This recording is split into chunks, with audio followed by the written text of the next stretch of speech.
talk a little bit about holidays. We celebrate holidays all the time, but what are God's holy days? These include Passover, the Feast of Unleavened Bread, the Day of First Fruits, the Feast of Weeks, the Day of Trumpets, the Day of Atonement, and the Feast of Tabernacles. What does it look like for us to celebrate these as a larger church today? We're going to review Scripture and see how this might help us to know God better and how it also may help us to gather together to worship Him. Join us for this every Sunday morning at 9 a.m. Who said God never wanted us to have any fun? Healing is a part of salvation. We know that. Psalm 103, verse 3 says, "Who forgives all your iniquities, who heals how many diseases?" All your diseases. Why do so many believers struggle with their health? You're going to find answers to these questions in this class. Why is it so rare to get healed when you ask for prayer at church? Why does the Bible teach that God is a healing God if He only heals sometimes? Why has the church developed doctrines to explain their failures rather than seeking God to find where they missed it? Why do people who get healed sometimes lose their healing? There's a lot of questions that we've had for years and they simply have not been answered. Hang on, because God has answers to every question that we can ask Him, but we've got to look for them. So, in this class, what we're going to be doing is we're going to be laying foundations for the healings and the miracles that God so deeply wants to get to us.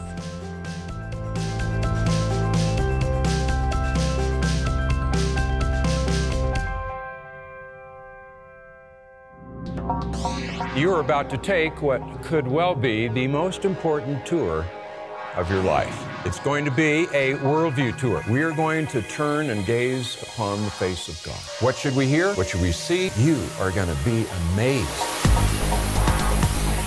Why did Jesus come into the world? Do you know who Jesus is? Do you know? From time to time, we're going to bring some experts into the classroom. The world is reeling with uncertainty. It's almost like it's in the air. Truth is fundamentally about who God is. We're challenged to either confront culture, to abandon it, or transform it. Is our culture filled with lies? This is a battle of worldviews. Do you really believe that what you believe is really real? Evil, what is it? Where did it come from? Why is it in the world? Who is God? Who is God? Who is man? What does God say about who man is? What takes us captive? What is insanity? What is the world's view of work? God is a God of social order. We're going to look at economics, art, media, music, and literature in this sphere of labor. We're going to look at the area of philosophy and ethics. Everything is about relationships. There is no direction you can travel in which God has not spoken. I want us to look at the answers that we get from both Christians and non-Christians.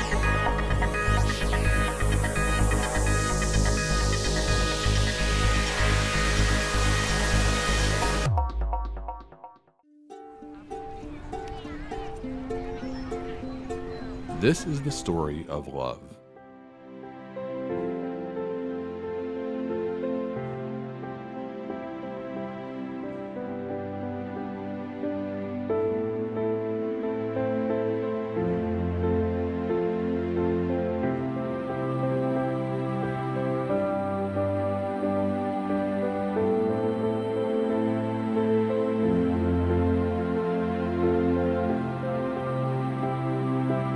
But as quickly as we fall in love, we can also fall out.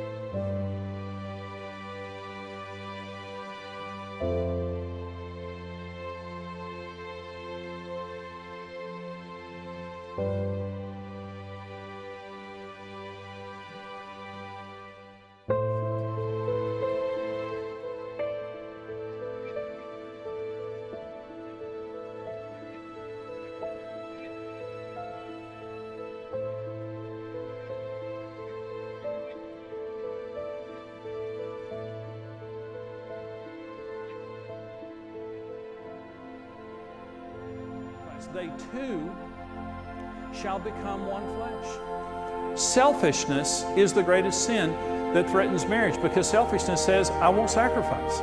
I want it all my way.